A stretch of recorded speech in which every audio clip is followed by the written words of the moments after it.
Hey, what's going on, everybody? Happy Tuesday, or as I like to say, New Comic Book Day Eve. Welcome. Newbie show, newbie verse. Special guest alert today. I'm actually really happy that I was able to make this guest come on. Not make, but, convince him to come on. I've been talking to him for a while, fellow Canadian. So, double plus there. We're gonna have 4 people on the panel. You guys already know what this is. Keep, sell, buy. It's always good and always interesting to find out different information and different views on certain books. We've got 14 books today we're going to talk about. So, hopefully you guys got some questions and it's going to be fun. Let's bring in the guys. First up, this is, I believe it's his twin brother, because on Sunday I had the first appearance of Hyper, shirtless Hyper. Today we get, sleeveless Hyper. Today we get Sleeve Hyper. What's going on, man? You did this, yeah. That's how you posted on your IG. You called me shirtless Hyper. I know. I was causing a panic for no reason on the internet. But what's going on, man? How you doing? I'm good, man. I'm good. I see you got the memo to wear red, so I appreciate it. Yeah, I mean, I didn't want to get hit with the deceased and desist. Oh, get out of here. Listen, let's see if our third member of the team is wearing red. You guys know what I call him, the myth, the man, the legend, Mr. FaceTime. What's up, man? What's going on? Shirtless Hyper. When did this turn into OnlyFans? Yo, I don't know. Quick question, because the chat is blowing up. Are you wearing red? Are we matching today or no? Yeah, we'll go with that. Sure. Okay, perfect. So good show lined up today. We got a special guest. It's always fun to have, new people, new guests and things like that. So I'm pretty pumped, like I said at the beginning of the show, to bring our guests on. Let's bring them out. Let's get the show going because we want to talk comics. It's Mr. Miracle. What's going on, brother? Hey, nice to be here. Thanks for having me, guys. Yeah, man. So 3 Canadians, 1 American. Face, it's okay. Don't get scared. I'm outnumbered. Yeah, it's okay. All you're going to get is a lot of sorries, no go ahead, thank yous and things like that. Because you know how Canadians are. We're super polite. I guess that works out. Yeah. So, yeah. Maybe, maybe a polite shut the fuck up once in a while, right? Yeah, that too. Politely. If you guys don't know who Mr. Miracle is, I suggest you check him out. But I'll give him a second at the end of the show to kind of promote his stuff. He's got a great channel. If you guys think I'm good at spec or anything like that, go check him out. He is like, Goku. He is like 10 levels ahead of me. So make sure you guys go tune in, support. If you're Canadian and you don't know Mr. Miracle, shame on you. Now you know, though. Let's get the show started. We got a few friends that we got to talk about first, and then it's showtime. Who's your friend? Who's my friend? So we got Big B Comics here in Ontario, 3 stores: Niagara, Hamilton, and Barrie. You guys know I rep the one in Hamilton and in Niagara. 3 stores, but they all have all their information on the eBay, so make sure you guys go check them out. Hyper's bought from them. A few people have bought from them. Good stuff. Next up, we got my good friend Jay at Bleecker Street Comics. If you want comics and you want to look for a lot of comics, make sure if you're locally, check out his flea market store. And if not, check out his store online, bleekerstreetcomics.com. Use code word newbiecomics, #1, 10% off. And if you need a logo, whatever, graphic, sticker, all that jazz, make sure you guys go check out Shape Stay Creative. Ask Derek. Tell him Newbie sent you. And finally, we've got out west, we got Mutant Beaver Comics here in Canada. Use code word newbie10, get 10% off. They ship everywhere. You guys know Pressable Defects uses them. A lot of Americans buy. So if you're American and you're thinking, oh, I can't use them, no, you can. They ship everywhere. Get yourself that 10% off as well. Boom. All right. Hype, you want to do a quick road call and then we'll get it going? Sure. All right. So, speaking of which, Mr. Miracle Comics is in the house and in the chat. Sorry, I'm chatting. Dan Delatorre, what's up, man? Our presser, Jason, Bleecker Street Comics. Entropian Comics. What's up? Swaglass Comics and Games. Definitely check out his channel. Miguel Grassa. What's up? Bloop Comics. Bloop. Tricky Clicky. Nice name. Joffrey Castro. Austin Lemmy. Welcome. Marcella Love. And Nowhere Bound. What's up, sir? Mark Nap68. Just Cruz, fellow Canadian, right? Yeah. Mr. Miracle. That guy's got knowledge. Yes, he does. Thank you. Thank you. Steve Bradley, what's up, man? X11 Bravo Comics. I love Dan's comment. I'm American, but I'm ready to defect to Canada. Come on up, brother. Eddie's Mullet, what is up? The comic chic. Oh, shoot. Comic Aussie. A lot of Canadians in the house. Yeah. So, guys, you guys know what this is. This show is basically on the premise of, always good to get other people's ideas, right? Sometimes we own certain books and we're kind of, blinded by what other people have. It happens all in life, right? At work, with opinions, things like that. So today we're going to be talking about some books that we think have been kind of important, kind of left out, maybe caught a little bit of heat, but the question always remains, what do I do? Do I keep it? Do I sell it? Do I hold it? Do I buy more? And that's what we're going to answer today. It's always fun to have, a lot of people on this show because you get a lot of different opinions. And of course, in the chat, we're going to get a lot of opinions there. So you guys know how it is. We love the opinions. So yeah, we're going to get the show going. Just want to shout out two more people I think that just popped in. Spider's Comic from Australia, welcome. And yes. Moonlit Comics, thanks for dropping by. How are you? Maybe, hey, you'll see. All right, let's get it going. First book up. And I hope this is a fun one. So first book up, guys, we've got Batman 108. Let's be real. There have been a lot of people who said stack the book. There's been a lot of people that said don't stack the book. There's been people like myself who only got one copy. There's people who didn't get any copy. DC's got a lot of characters that they're pumping out in the last little bit. Not sure why, but let's be real. This one hit a lot of people. A lot of people were saying, oh my God, this could be the next Punchline. Newsflash, it's not yet. Not the biggest DC fan, but again, I only grabbed one copy. I think what hurt this book too is there was multiple covers. There was a lot of exclusives, and the way it works when it comes to that is who has the rarest ratio or who has the best looking exclusive and things like that. So sometimes that hurts the book. I think in this case it did hurt the book. I get the character; it's kind of cool. But at the same time, I don't think it's anywhere near Punchline. For me, this is simply, if you have one or two, great. But I wouldn't be stacking this book. I'm not expecting this thing to get to $500 to $1,000 book. I just don't see it. I could be wrong because I've been wrong before, but that's just where my mind is with this one. If you got a copy, keep it, hold. If you got a stack, maybe throw one in if you're, selling books away. That's just kind of where my mind is on this book. Yeah. I'm kind of with you on this one, except here's the thing. Like you mentioned on your slide, even if you were to sell this book right now, you're not going to get much of a return on it anyway. So selling it really doesn't make much of a point. I would say, for the very fact that you could probably still find these in some LCSs still on the rack, I would just say buy. If you have any belief in this character, cover price is probably as low as it's going to go for this book anyway. So for that reason, I would say either buy, but with the caveat that like Newbie, I wouldn't stack this. This is more of maybe I might just stash 2 or 3 in the short box kind of deal. Yeah.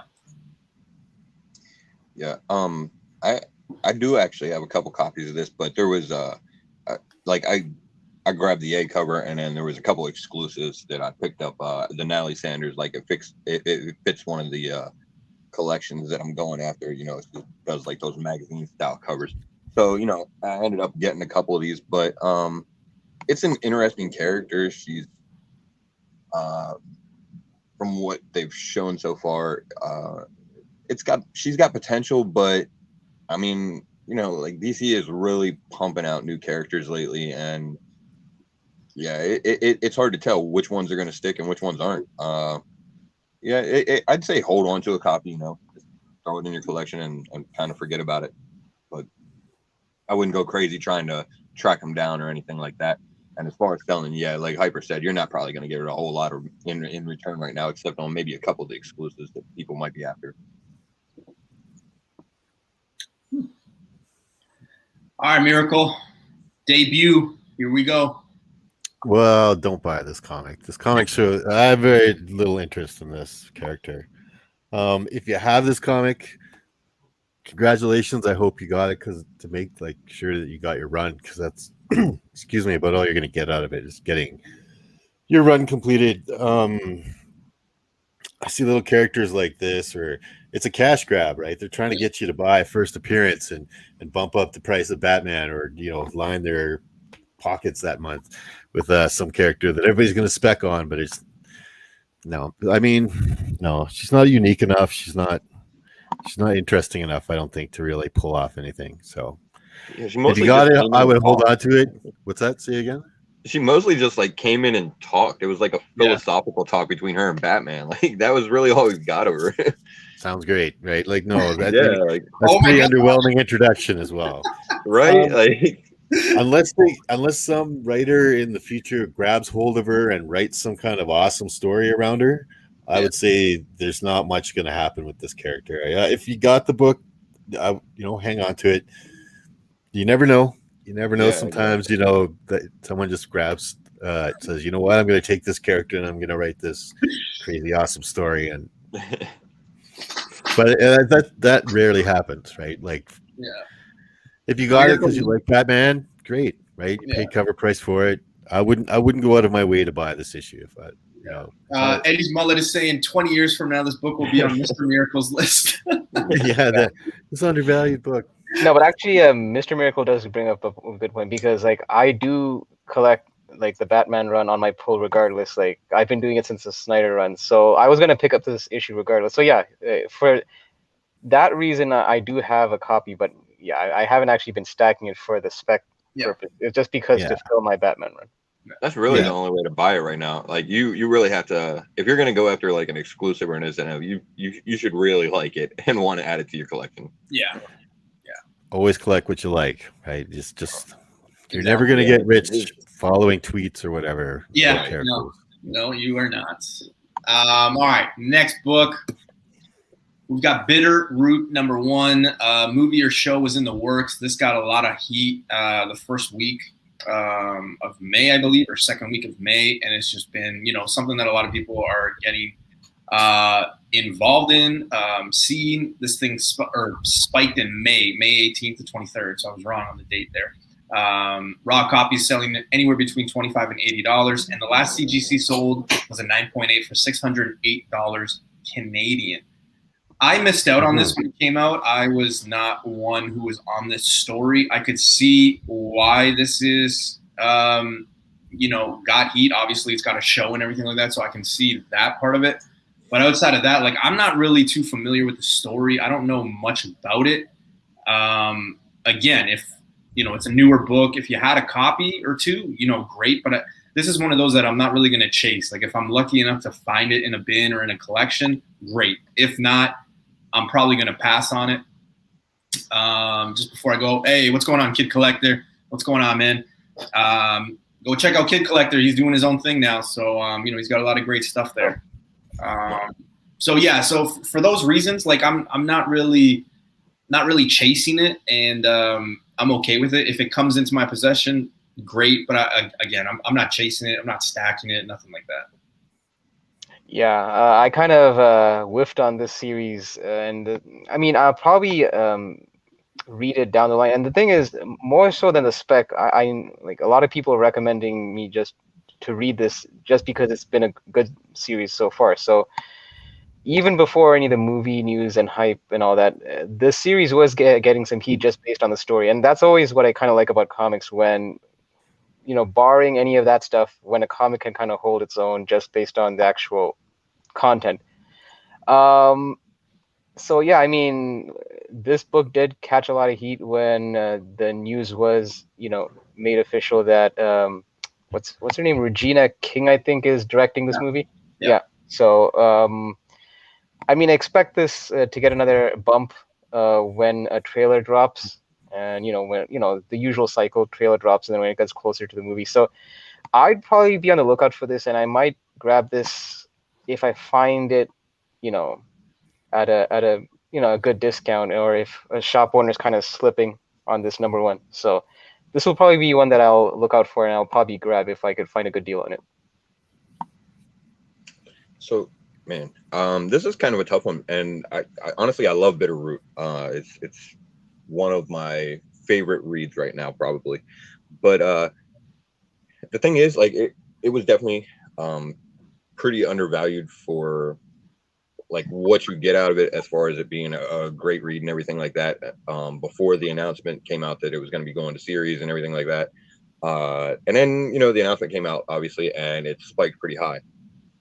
The thing is, like, if you can still find a copy of this raw for a relatively decent price, it might not be a bad pickup. The slabbed copies, though, are getting pretty high. And I do love Bitterroot and everything. It's a great read, but there's no guarantee that translating it over to TV it's going to be good. So it's just, man, it's tough to say with the like unproven properties. Wait, like this or anything like that. But, is it TV or is it movie for this property? Actually, I'm not sure. Either way, I'm hoping it's going to be great, and but yeah, there's no guarantees, so it's a tough call. I like it. I would definitely hold on to it if you got it, because until we see some initial footage of what they're going to put out for the show or the movie, that's going to be when your best time to sell probably is. So if you've got it, hold on to it. As far as buying it, I would probably try and grab a raw and maybe get it graded rather than going after the higher price graded copies. So, and we know the cycle, right? Like Hyper said, a 9.8 is going for $608 now. Once the trailer drop, or once we get a trailer and everything like that, I mean that's easily an $800 to $1,000 book. It just seems like anything that's being made when it gets to 9.8 is $1,000. So, 2 weeks later, it's back down. Yeah, exactly. That's right. Oh yeah. Definitely a hold right now, man. Like, if you got this book, smart pick. Good. I like this pick. Like, if you can grab a copy, if you can find a copy right now, I would. Right, I wouldn't grab it like at an exorbitant price. I wouldn't buy a slab. I don't buy slabs. I definitely wouldn't pay $600 for this book right now. No. But if you got a copy, that's great. You got to consider like the trailer effect, man. And when stuff like this drops, this book to me is a really good example of kind of one of the new things I'm really watching with, like, when you're Marvel and DC books and stuff like that, and you're speccing on them, you're looking for important characters or big storylines, right? Like, but when you're doing independent books or kind of like those outside superhero genre books, you really have to look for good stories, right? So people that were a fan of this book and picked it up, that was a smart play. You're probably going to get a good chunk of change closer to the trailer. Yeah. Hopefully it's good. If it's really good, you're going to see a big bump. If it sucks, you're going to see a big drop, right? So you got to ask yourself, do I sell it when that first trailer, between the first trailer and when the movie comes out, or the show first streams, or do I sell it during the show, if hoping it's good, right? Because there could be a lot of hype generated during the show, right? Because people are tweeting about it. Oh, did you see this first appearance? And oh, this is kind of setting up this guy, right? And you might have sold your book, but it might jump up another 40% over the course of the streaming weeks of the show, right? Like we all saw that with Falcon and the Winter Soldiers, how some of those books just went sky high and then like really tapered off and then just dropped off, and now kind of come back to almost prices where they were beforehand. Yep. Right? Maybe not the Sam Mackey's Captain America first appearance, or Sam Wilson Captain America. That one still seems pretty steady because I think they've got big plans for that kind of deal. So there's still some spec room on that one, but even that came down a bit, right? Yeah. So you just got to time it out. It's like anything, you got to time it out. That's true. I think a book that a lot of people, and maybe I could be wrong, but the one that is a perfect example of like the trailer not living up to the hype, I think is Eternals. Like, I think a lot of people still aren't sold on Eternals. There's a lot of copies out there, not a lot of turnaround right now. So I feel like once we get because I'm a big fan of the Eternals, but even with that, I thought it was like they didn't really show too much. And I've always talked about like kind of that, how are they going to grab the non-comic person? Like, how are they going to get that person who doesn't know anything about comics? They're just going to go see it because it's a cool movie or because, Angelina Jolie's in it kind of thing, right? So it's got to be like the tomato effect, right? Like it's got to get those first reviews. And if the reviews are big, like I have heard some stuff from people that have seen it like in test audiences and stuff like that. They're not allowed obviously to review the movie, but there was lots of really crazy positive stuff, like my favorite one yet and like that. And I don't know if those people are just saying that they're test audiences. They don't work for there. You just get a chance to go watch the movie first, right? And based on your test audience, you can kind of gauge the audience's reaction, like this worked, that didn't work. So they want them to be really honest with them, right? Like this was really weird, that scene, and they might actually take that scene out before the theatrical release, right? Based on test audiences. Yeah. But really, really positive things. And the director's really good. Yeah, right? That's an understatement. A lot of people don't know.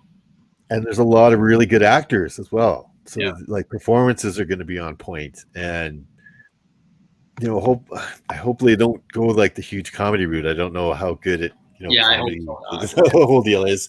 I hope it's like a big epic scale,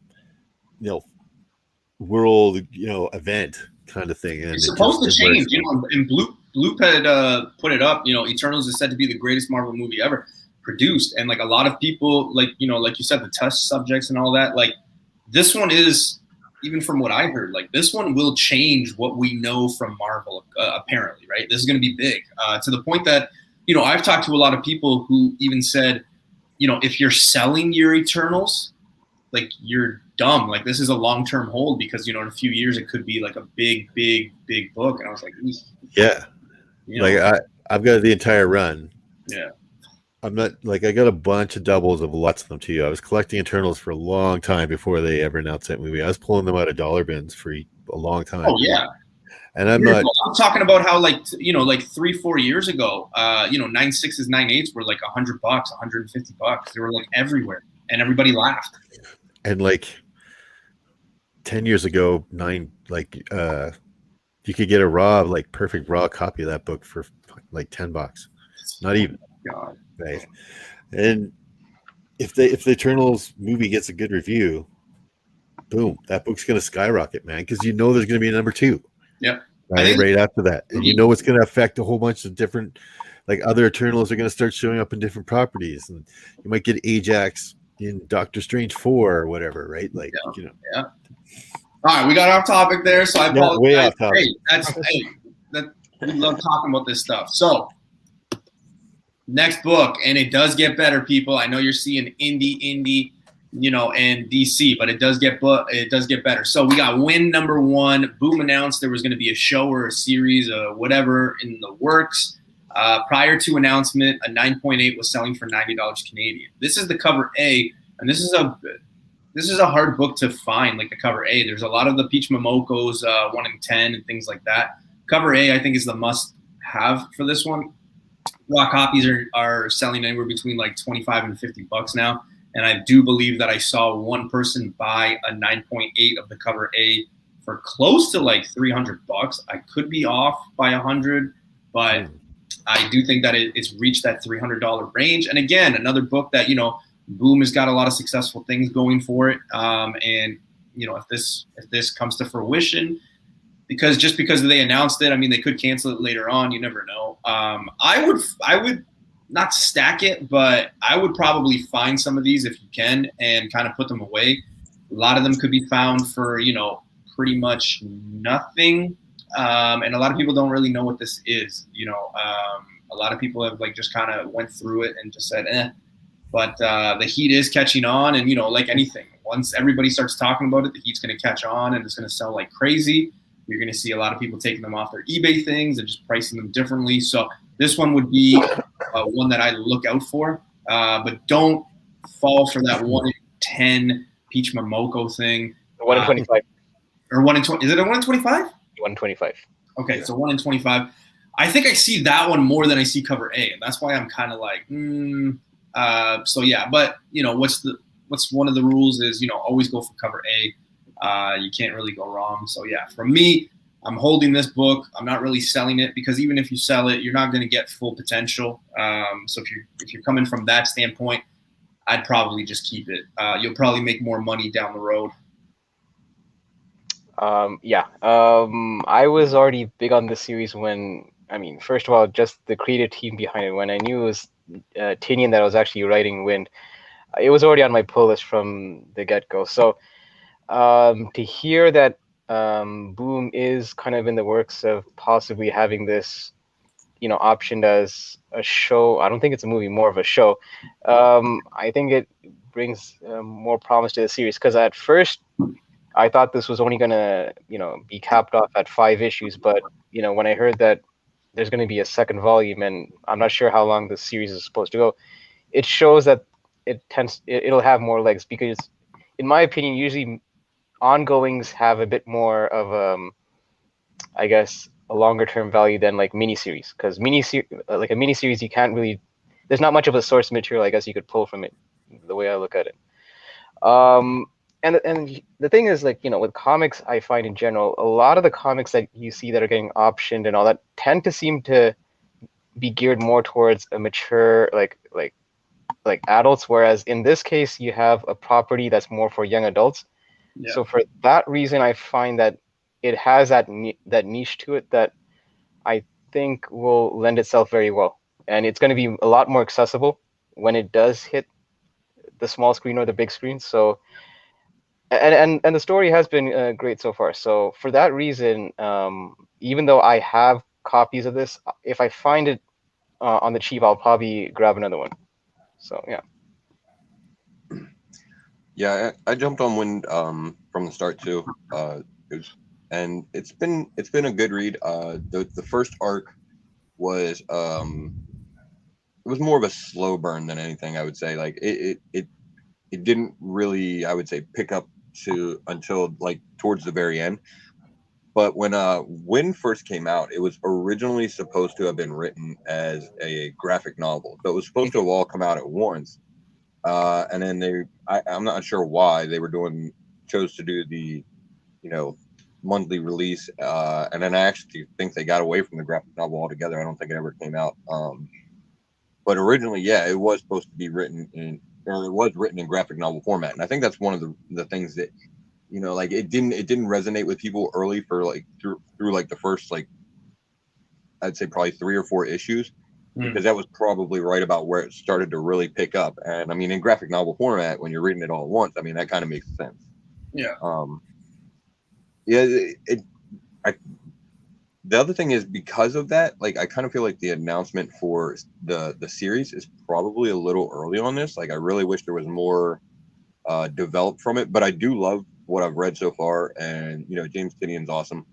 So you probably can't go wrong with picking it up or anything by any means. And it's still, relatively cheap too. So yeah, I'd definitely grab them for that price.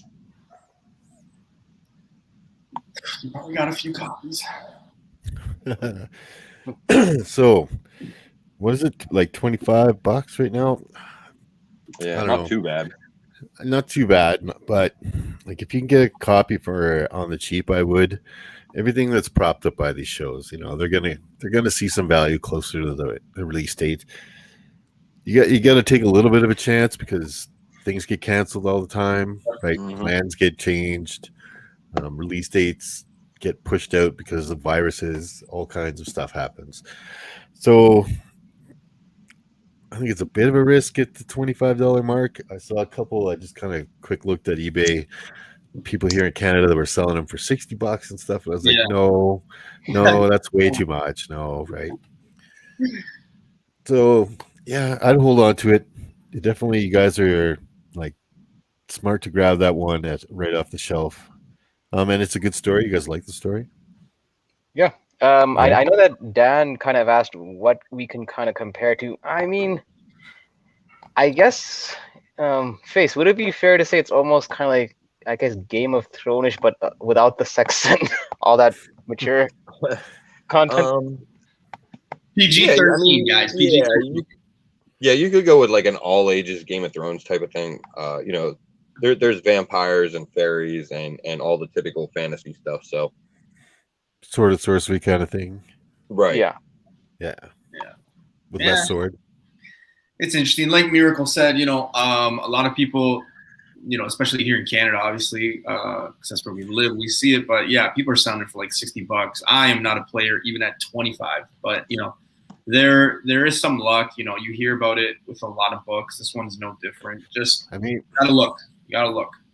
Are you gonna put it in your collection? You gonna try and flip it on eBay because like you're gonna have to ask a whole bunch more if you're pay all those fees and stuff like that to get your $25 plus shipping back, right? Another depends what the guy's charging for shipping, $15, $18 or whatever. The only regret I have is that I was going back and forth with the guy who sold that had that 9.8 for $90, and I was trying to be cheap with him. This is before the news, right? And I was talking about this even on our spec show. I think it happened like 2 weeks before, and I had said I'm going after this one. I believe in it, and I was trying to lowball the guy. Like I think I said like $60. Oh come on, man, it won't be anything. And then when news broke, it was still up there, but like he had taken it down, and I think he had reposted it for like $250 or something. Then it was gone. So yeah, definitely, smart. It happens. There is just as a note, there is a second and a third print that's also out there, and they both have unique covers, so it's not like the Marvel thing where they just recolor it. So those actually I was able to pull off the rack because maybe people weren't aware those were second and third prints of issue 1. And those are, I think, also going for around $30 to $40, I believe, just because they're a smaller print. And there is a 1 per store and a cover beep. So the 1 per store is like a sketch variant. There's different variants. I think it is, like I said, not to take anything away from this series or anything, because it has been good, and it's been a fun read so far and everything. But yeah, like the problem with this, I think, versus like when we were talking about like Bitter Root, because neither one of them have anything proven yet as far as a TV series, is just the all ages appeal of this one. Like, man, kids can be hard to impress, man. It is, and kids spec it definitely doesn't hit like the adult stuff does either, right? Right, so if exactly. If this is more of a kids book and they're going to make it into like a young adults kind of almost teens kind of show, you know what I mean? Then I really wouldn't buy that book on spec, right? Because I don't see it really catching on all that much. If it's played up more to adults, maybe, but if it's a kids show, I wouldn't. If it's an animated show, I wouldn't. I wouldn't say it's so much like a kids. I would say like maybe somewhere in the lines of, I guess, Stranger Things, kind of, where it's it's not so kiddish, but it's more geared towards a younger audience, I guess you could say. Kind of like in that. Yeah, I can see. Okay, I got what you said. Yeah, it's gonna be interesting either way, right? So, all right. Hopefully, we got some out of the indies and stuff like that. So next book, we've got Fantastic Four number 296, 25th anniversary issue. And some people might be thinking, newbie, what? I don't know what this is. What the hell are you doing? Just saying, look at all those X-Men issues, right? Miracle, maybe you could shine some light when, it's your turn to shine, but a lot of people laughed at a lot of people for the X-Men stuff. Like, 5 years ago, you could find a lot of those issues, first Marauders, first, the 25th anniversary, right? I believe it was issue 211 with Wolverine on it. It was like a nothing book. You could find it all over the place. Then what's going on right now is just crazy with all this X-Men stuff. Like, every key in X-Men right now in a 9.8 or something is like going basically for $300 to $400. I'm not. There's no spec value to this one. It's just I like to repeat with numbers and I like to repeat with history. So if it happened with the X-Men, why can't it happen with Fantastic Four? Same thing, right? Like all the Fantastic Four keys, outside of the big ones. So like, I'd say maybe 220 and up, right? A lot of those keys are, in that $2 to $5 range. And that was the same thing that happened with X-Men, and people laughed. And now, I know tons of people that have like the first appearance of Forge or the first appearance of, Ninja Psylocke. But you do that, enough times over, finding the book $2 to $5 at a time, and you got like 20 copies. Well, when it hits and it becomes hot, what do? You have a $300 book, sell it over, 10, 20 times. What happens, right? So not to say it will happen, because who knows what the market will look like once Fantastic Four comes, but Fantastic Four keys are definitely undervalued. And if you can find these for $2 to $5, this one I would probably stack a couple, maybe 5 to 10 of them, kind of put them away. But this is definitely a book that, and a lot of them, not just necessarily with this one, but a lot of those Fantastic Four books, put them away, forget that you have them. And yeah, definitely investment down the road for sure. So I like this pick not so much from a Fantastic Four point of view, but just more from the whole Marvel 25th anniversary border perspective, because I kind of compared this before to how, like the hip hop variants for a while, no one was really paying attention to them. And then all of a sudden last year, a lot of those ended up popping, some more than others. And now people are trying to get like, complete runs of the hip hop variants, which is kind of hard because some of them are like 1 in 100 ratios. Yeah. I think one of the only key issues I can remember with these border ones is the X-Men one, which was like, I believe the first cameo or the first appearance of the Marauders.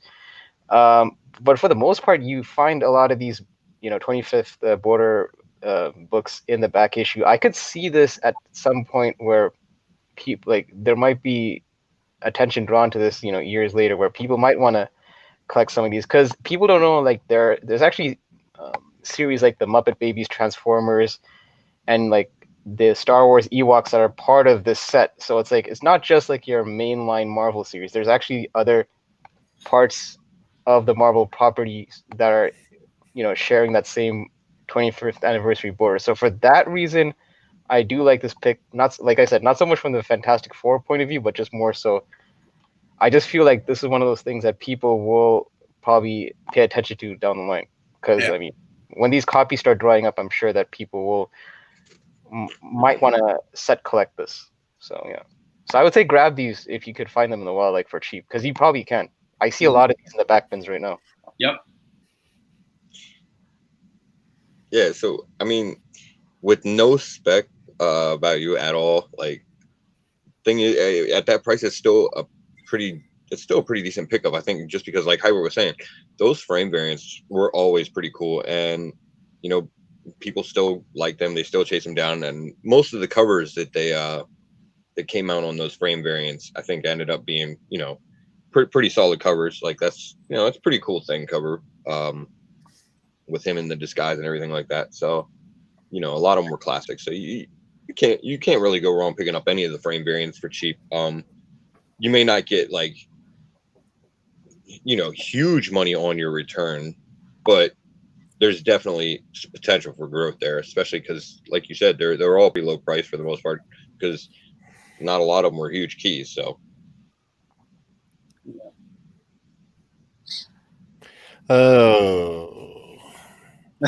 we talking about this is like a pretty cool thing cover. This is a horrible thing cover. You can't even see them looking over their shoulder, all brown like that. That's terrible.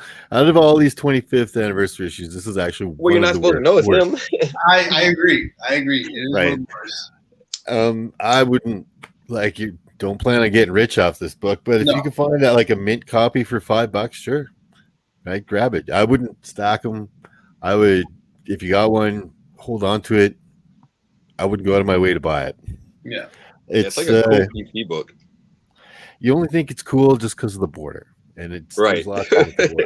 Yeah. I like that does it though. X-Men book the X-Men book you're talking about. That Wolverine cover was way cooler. Yeah. Mhm. Oh yeah. Yeah, Right. the X-Men was killer. Yeah, right. So, that's part of the cover by that and the appeal of that book. When I look at this, I basically see, I don't know, a brown turtle with a little orange nose coming out of there or something. Can't unsee that. I want one of Yeah, the I'm not best gonna ones. unsee that shit now. Yeah. Oh my Raphael had the same disguise in the movies, right? In the Jim Henson. Well, we'll hope not. Anyway, if you're a Fantastic Four collector and you're trying to, complete your run, definitely want to grab this one. If you find it at a comic sale for a couple of bucks, sure, but I wouldn't. This would not be on my hunt list. No. Yeah. And it should be noted, like there's so many of these that like I would only get it if it's like near mint, or you know that you could press it to like a 9.6, 9.8 candidate, because in the long run, like who knows, right? I wouldn't grade this motherfucker anyway. So what I'm saying is like to have like down the road, because I am a Fantastic Four fan, but like I'm expecting big things to happen, and I do expect the same thing to kind of what's happened with the X-Men stuff to happen with the Fantastic Four stuff. So. I could see some of their issues doing that, but not this one. Yeah. Right. It's nice. There'll always be like people that want to get all the 25th anniversaries or something. So that'll always kind of give it a little bit of a price bump. Yeah. But it's not something I would seek after. Most people slid these right into comic bags, bought 2 or 3 copies. Oh, it's the 25th anniversary. And then their mom, donated all their books to bookstores or the Salvation Army or whatever after. And they're out there. And they printed like 1 million of these things back then as well, right? So I wouldn't pay more than $5 for like a sweet copy of it. Maybe that's a good little run to put together. Maybe I'll do that, the little 25th anniversary border run. Yeah, because like you said, I think the premium would probably come is if you're able to actually manage to somehow track all these issues. I don't know how many there's actually in the entire set, but I mean, Daredevil, Captain America, Hulk. I've seen those ones. Yeah, I've seen all the ones that you just named. The X-Men, you guys said that is the first Marauders, correct? It's like Wolverine, Wolverine, and the Marauders were in a movie. Yeah, like Wolverine, his uniforms kind of tore up and everything. Yeah. It's a great cover. Okay, that came in Mark Jewelers too. More his face and like the claw. Yeah. There's a Mark Jewelers version of that too. Yeah. Which those things are becoming super hot too. What's that? The Mark Jeweler stuff is becoming like very sought after, very collectible too. There's a guy here at the flea market that's got a whole bunch of them. Yeah, I'm not a fan of them. I don't know. Isn't the Captain America one the one where John Walker becomes not Winter Soldier, a U.S. agent? No, I think that's no. Who knows? Yeah. I was much later. Yeah. Okay. Well, let's get off this border talk and let's go to probably one of the hottest comics still going. Obviously, the heat has died down. Haha, get it? Heat, fire, because the books were okay. Oh, Jesus Christ. Don't put your J-Dog, Bo. So we got Ghost Rider 28 and 31. I put both of them up because, well, I also put up Cameo and First Full App, but let's be real. I mean, 28 has got the better cover. 28, I was always saying was the first one, but, I just put it up there because there are people that think 31. So, you know what? Whatever. So whatever you think the first appearance is, great. If you have both or if you're stacking one, great. A lot of us, including myself, have stacked this book the past 2 to 3 years. It's been a book that, a lot of people were still going after. They were out there in bins for a long time. I never paid more than like $250 for one of these copies. And a lot of them were in great shape. I made a good payout. And now, I've kind of just let them be. I do believe in the Midnight Suns. I believe in that whole thing. I just think that, there's going to be another dip for this, just like any book. A 9.8, I believe, goes for $600 Canadian. So not crazy. I could totally see it kind of dripping down to like maybe 400 or something like that, but we'll see. I mean, again, those are eBay prices. This one, I mean, if you got a few copies in the 9.6, 9.8, it doesn't hurt to keep them. A lot of people were stacking them because, you know, this was like a 50-cent book, right? Like you could find this book anywhere and everywhere. And like I said, right, like I had like 10 of each. I just don't know the long-term effects on it. Like I would probably just kind of sell it now that it's hot. Keep a few if you were able to stack it. But again, I don't think you're going to get rich off this. Like this is not going to be a $10,000 book in my opinion. So that's just where I'm at with these books. Yeah, I mean, I think you also brought this book up during the hottest comics of the month, I believe, and I mentioned it back then, like how the cover makes a big difference. Even though 31 is the full appearance technically, I mean, you have 28 where, you know, Ghost Rider looks like a badass on his bike, and then 31 where it looks like he needs a chiropractor. So, you know, I know 31 is getting a bit of heat, but technically, here's the thing. I find that with these two books, if you're gonna sell them, you probably should sell them soon. I haven't really been tracking this book in the last week or so. I'm not sure what the value is currently, It's but going down. It's going down. Going down? Okay. You could be selling them between like 40 and 60, like 2 weeks ago, 3 weeks ago. I just sold one, I think, for like $20. Like it's really getting down to that point now. Yeah. So I mean, for that reason, I could see this book having a lull and a drop off, just because even the stuff we've been hearing isn't really substantiated. It's just more a lot of hearsay, and there's not a lot of confirmation behind it. So I could definitely see this book kind of maybe not going back to the same like dollar bin level, but it'll probably you know, have a steep drop. So if you're planning on selling it, I would say sell it sooner than later. Yeah. And if you're looking for it, just wait until you can catch it kind of on the downswing and grab it then. But yeah. Yeah, this book is in, well, both of these books, they're in really tough spot because, you know, I guess Marvel kind of hinted at the potential to have Midnight Suns in the future, and that's what, you know, gave the initial spike and everything like that. But there's not been anything official, so yeah,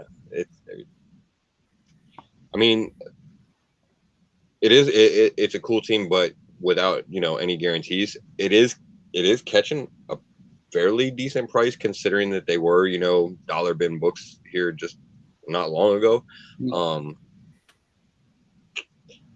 But I mean, I still think there's a pretty good chance we'll see like the Midnight Sun show up in some form or fashion. It may not be, you know, anything serious that, you know, lasts a real long time or something. Maybe they come together in some crossover or something like that for a movie or a series, or who knows. You're not going to get rich off this book. Yeah, I mean, it's a first team appearance of established characters, so yeah, you know, it's not going to hurt you to hold on to it, I'm sure. No. If you have a couple extra copies. So. Yeah, I've got both these books too. I think you know, I know I bought. Does anybody not have these?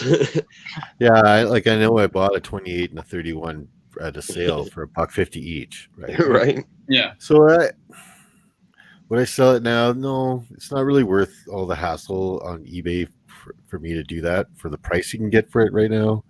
I know this book kind of has seen some spikes. I'm gonna hold on to mine. It's one of those books. I've got lots of spec books that'll sit in my spec bin for, you know, several years, and I don't care if they do, right?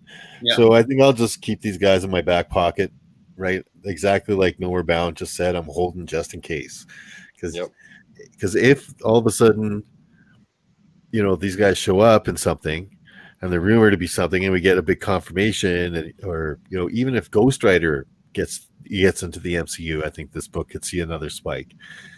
But if the actual Midnight Suns were confirmed, would this be a $300 book? Hell no, right? There's so many copies of that book, and like I've got mine in the poly case in plastic ones, and I know I've got a few other loose ones and stuff.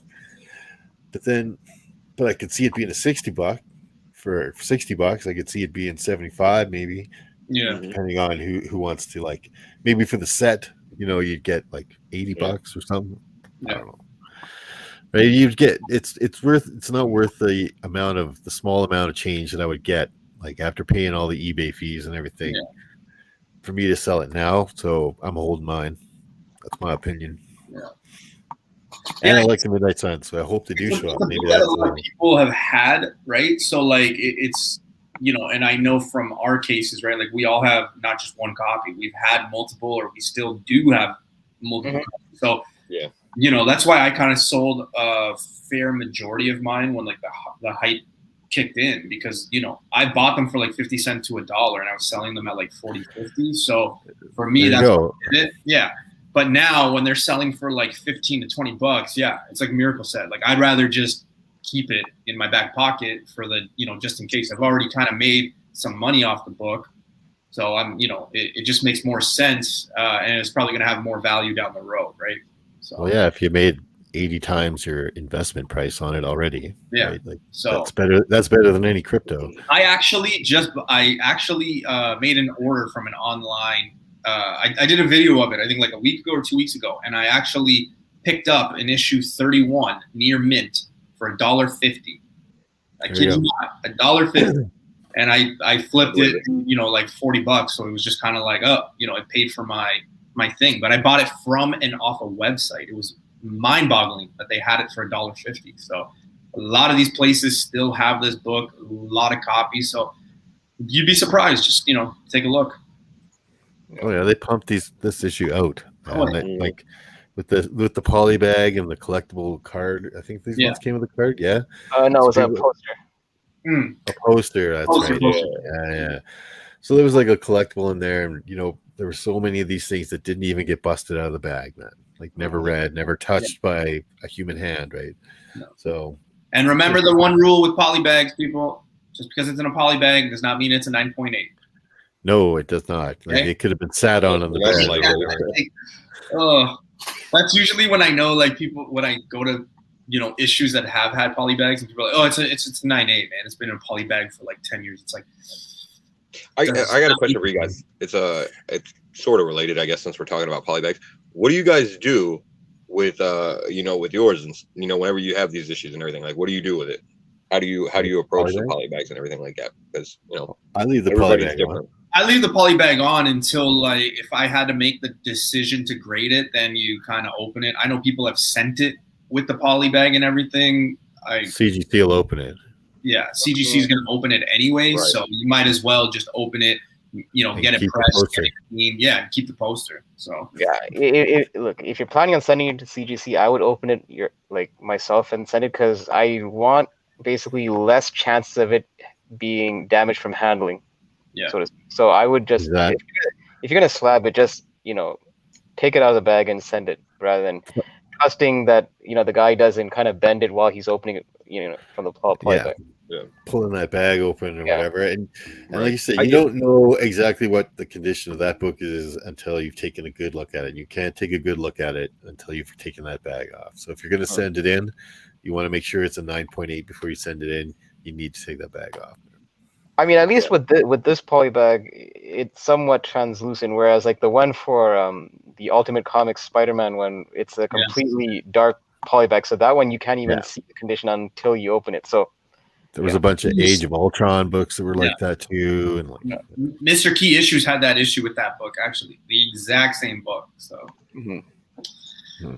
All right, let's get off this ghost talk.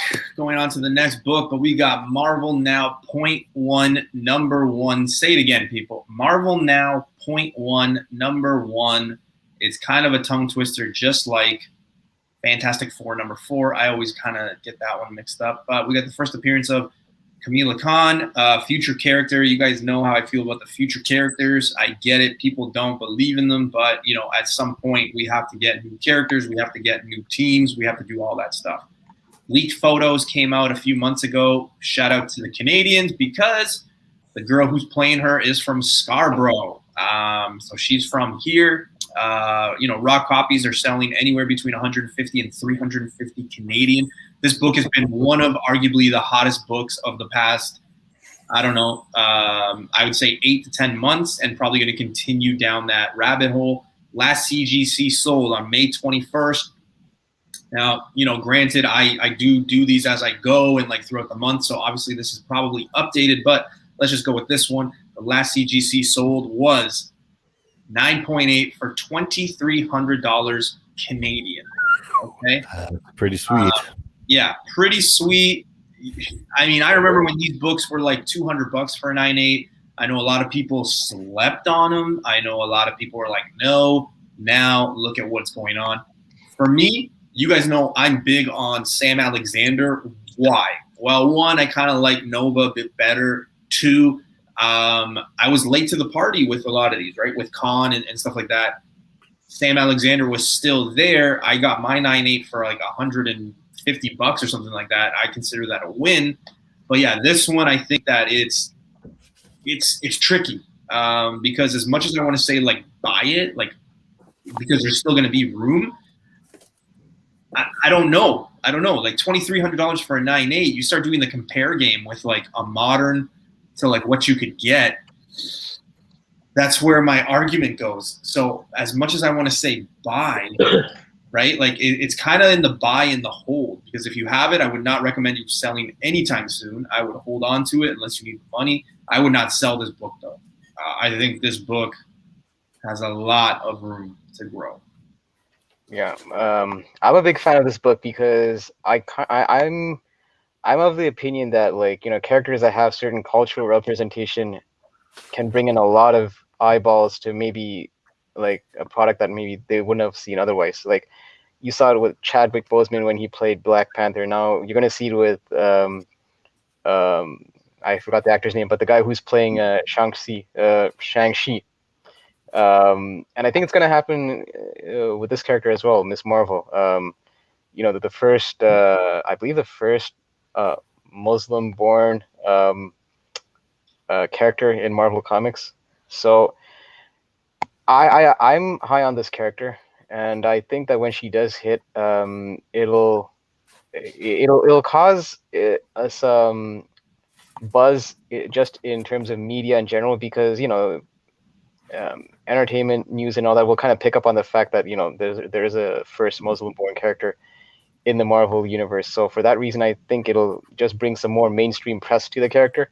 Yeah. So this book definitely has a potential to grow, even though you are seeing the prices at what they are right now. I think this book could definitely hit another ceiling. Okay, I have a general question though to ask the chat and you guys, because I actually picked up this book for about a couple of bucks. Here's the thing though, when I opened that couple of bucks. But here's the thing though, a couple of bucks, let's say like $2-3, right? Here's the thing, when I opened the book up, I realized that the digital code was peeled off.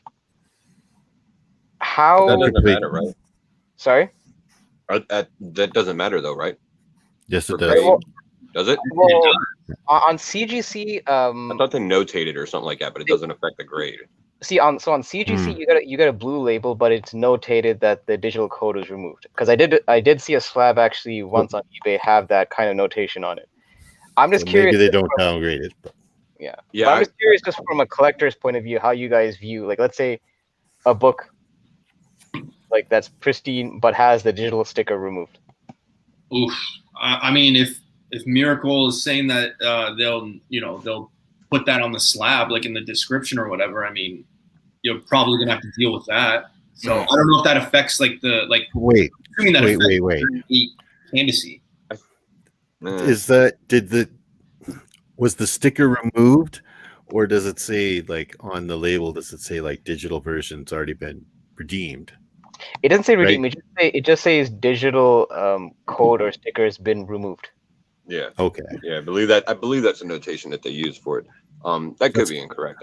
For all whatever they want to do, I guess. Those guys make up their own rules. To me, that's like if there's a piece of the book missing, that's an incomplete book.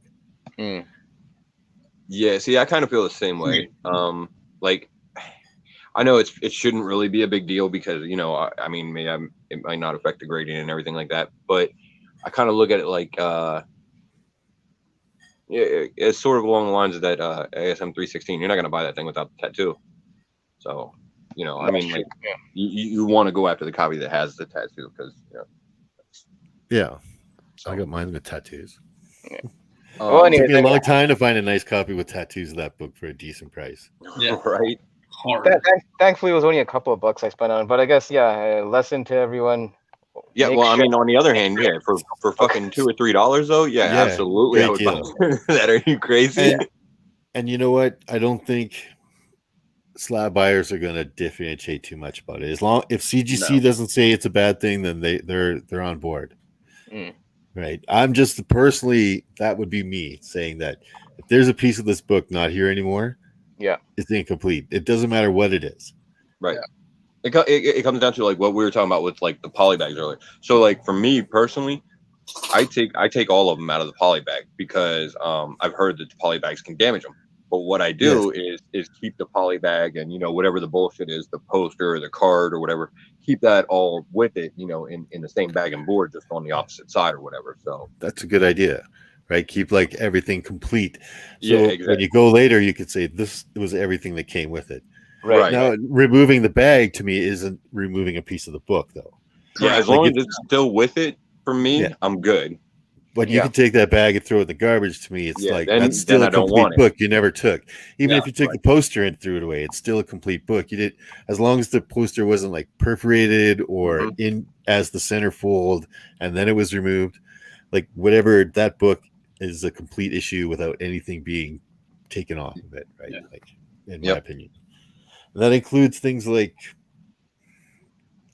what do they call it? A subscription card or something that I've seen some type of things, right? Like the center, like if that's removed, when you look at those first Hobgoblin issues and you're looking at that tattoo, oh, there's the tattoos. That's awesome. Look at the opposite side of it. Make sure that the strip's there as well. Otherwise, it's incomplete. Right? With the tattoos on the blue label, it shows that it has the tattoos, correct? Yeah, it does notate on it. Yes. Yeah. Oh, yeah. Well, Hype, you got your answer there. Face, what are you doing with this book, man? I'm more inclined to buy it raw for sure. Yeah. Like I mean, the thing is with the graded copies and everything, it's just a bad price point for it because there's a lot of other books that I can get at that price point that I think carry a little bit more value. But for a raw copy, though, I'm more on the buy side of it, for sure. And you should still be able to find good raw copies out there of this book. Like, I don't think it was short printed or anything like that by any means. No. I have this book. I spec'd on this book on my channel a long time ago. I told people to buy this book when it was a $25 book. Right? So a whole bunch. I got 2 copies of it, and I know I did have it out. But, I just kind of organized all my boxes again, like all the comics that were out. So I'm like, oh, I don't know where they went. Anyway, I did find my Midnight Suns. Ooh. $1 million book right there. There you go. But, as for this book, I was like, this is the book to have. Like, I know her first appearance and her cover appearance were already spiking. And I was like, well, this is a really important book to her too, right? Yeah. Once her movie kind of comes on tap here, and I'm not sure about it, right? She's also supposed to be in the Marvels. Yeah. Supposed to be, right? So we'll have to see how her streaming show goes and how she kind of works in that whole Brie Larson, Monica Rambeau kind of scenario, right? So I think all 3 of them are in there. Do we get a different version, like age-wise, right? Because the girl that's going to be on the show, the Scarborough chick, she's very young. Like, well, Miss Marvel's pretty young, right? Yeah. Yeah, I think she's whatever. She's got to be a teenager. Yeah. Right. That was always one of the big things that the Avengers had was a problem with Miss Marvel. Like, she was really, really powerful, but she's also really young. Until Captain America was always like, I don't know, right? Like, even though she could kick Captain America's ass, she's super powerful. Right? Yeah. Well, maybe not Captain America. There's actually something else that just occurs to me with this book because I was looking at the cover. It is short print. Okay. Wow. So But yeah, again, that bumps it up too, right? Like that does. And something else that I think actually kind of does give it a little bit more potential is something that they actually just did in the first episode of Loki. Without giving away too much or as far as spoilers or anything, they basically it's been on for a week. Spoil it if you need to. right. They basically completely axed Agents of Shield from any kind of MCU canon. So I think whenever we get the Ms. Marvel series, they'll probably quickly axe that Inhuman show that was out there. Oh yeah, that's going to get retconned. I really hope that all of a so sudden that the does real open up Inhumans a come whole up. new territory. What were they doing with that show? I'm so mad about that show. Started. Do not get me started. I believe in them, but like yeah. All right. They're gonna retcon that fucking show out of existence quickly. The Inhumans are awesome, man. They're better than the Eternals. Yeah. Yeah, they definitely can be. Well, and a huge history with Marvel Comics. Oh, and I love that. Anyway, Fantastic Four number 45. Like I love that. But I mean, for me on this book though, I think it's still got a lot of room to grow. I mean, I know when I bought it, like it's already seen a tenfold increase. I think I could see it at least doubling again, at least, right? And maybe if it doubles again, I might sell mine. It's especially I don't really give a crap about Ms. Marvel. I don't neither. So for me, I bought this for my spec show. If you guys know, I do all these spec stuff. Yeah. I know a bunch of my viewers bought this one when I spec'd on it, so I'm sure they're pretty happy with that kind of deal. Yeah, I've hit some pretty good ones, man. Young Avengers 1 when it was only $40 and stuff, right? Nice, yeah. Which everybody should be buying that book. But I'd hold on to this for now. Ms. Marvel as like a fully realized character is a couple years away. You know what I mean? So this is not the time to spec on it. It's getting hot right now because all the speculators are starting to grab it up, right? It'll get hotter later when all the people that want that character want it. Yeah, exactly. Right? All right. Next book, we've got somebody that we haven't talked about in almost 2 months, guys and ladies.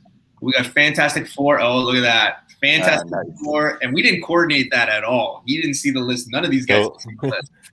But we got Fantastic Four number 94, first appearance of Agatha Harkness, whatever. Show's done, but future is bright, supposedly.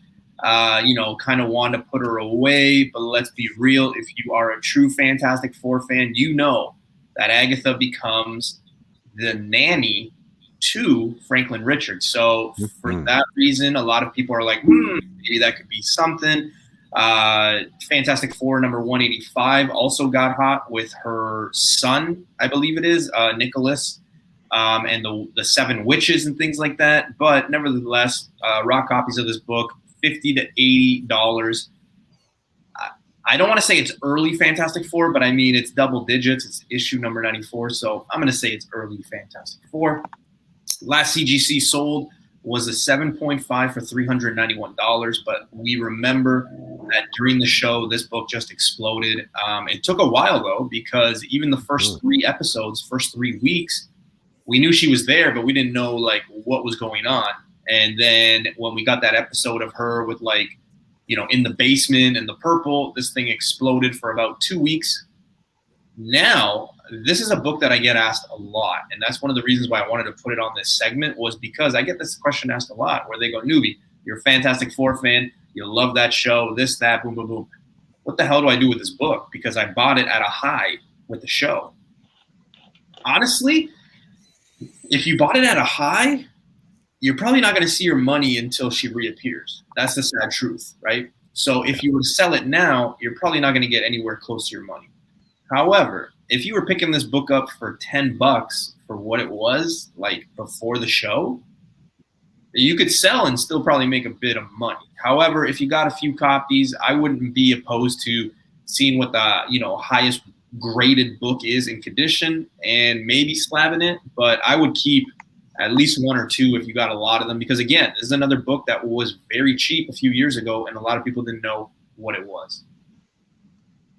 Yeah, I mean, and I know the Pressable Defects coined the term like the Agatha Harkness effect, where even though we kind of knew that the character was gonna appear, it's almost until you see her on the screen and it's like seeing is kind of believing kind of thing. That's when this issue kind of surged online. And yeah, I mean, this is gonna probably get a lull, and then, like you said, it'll probably get another bump when she inevitably appears. But the thing is, with this character, I find that I don't want to say she peaked, but I kind of feel like her arc was pretty much in that WandaVision run. Even though she will be reappearing, I feel that she's going to be more of a supporting character rather than like a central focus. So I don't see her getting the same kind of shine that like she got on that show. I think that show was done to kind of give people attention to Agatha Harkness as a character, among other things. But her future in the MCU, I just feel is more of as a side player, and for that reason, I would say this is probably one of those books that'll probably get like somewhat of a pop when news does, come that she's going to appear. But I'm not expecting to like make like bank on this book, so to speak. So I guess buy this book, between now and probably what Doctor Strange, I would assume, is when she would appear. Yeah. Next. Maybe. Yeah, I mean, if we were to speculate, but I mean, there's going to definitely be a lull on this book, so just catch it on the downswing then. Yeah, that's kind of how I see this character. I mean, I love Agatha Harkness as a character, and Catherine Hahn fucking killed that role. Like she knocked it out of the park. So I do think that she'll return in the MCU in some form. But I mean, like you guys have pointed out, she's mostly a supporting character. Yeah. There's a chance that they could do something with her, if they, maybe wanted to do some kind of spin-off or something. I guess it's possible. I don't know how likely it is. There's not a lot of source material for them to choose from, but that doesn't, completely negate the possibility either. So it's not. I still think that it will probably drop more over time than it's at now. But it's early run Fantastic Four, so if you can find a nice copy for a good price, it's absolutely worth picking up. I mean, regardless of any of the MCU spec or anything like that, she's a cool comic book character. She's important to Fantastic Four, Scarlet Witch, and it is an old book that is going to be increasingly hard to find in good condition. So for a good price, yeah, sure, pick it up. All right, so another book I spec'd on a couple of years ago. That was an easy buy for, I think, about $15 when I spec'd on it back then. It's obviously increased greatly, and it will increase a whole bunch. You guys need to read comics. How come you don't read comics? Don't you know any of the stories? I'm serious. Like, don't you know that Agatha Harkness trains the Scarlet Witch? She goes on to like train Franklin Richards and become her nanny, and like pretty much almost becomes a part of the Fantastic Four. She was so integrated into it with Franklin. She fights Mephisto. She could be a character that like ties all of these movies starting to go forward. Doctor Strange 2, she is confirmed to be in that role. Like I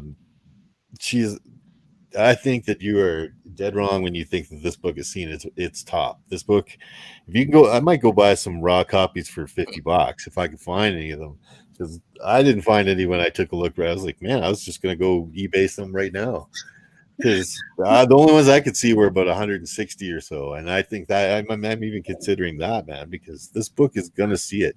I think Agatha Harkness could be in another 2 or 3 movies and show up in a streaming show as well in some way. Yeah. Right. Yeah. Oh, yeah. I definitely don't think this is a sell by any means. She coming back. Yeah, she has a huge history with Marvel. Yeah. Right, and the Avengers too. She ties in with all the Avengers, with the whole Scarlet Witch and the Vision, and she ties into the Young Avengers with Wiccan and Speed and all kinds. And she can come back at any time. Because of the fact that Wanda just kind of put her away. So like she could come back at any time. Doctor Strange could come and like do whatever and like get her out. Like there's so much potential for this. Even Vision, right? So if you're watching WandaVision, she was saying to Wanda, you could beat the you're the Scarlet Witch and you could beat the Sorcerer Supreme.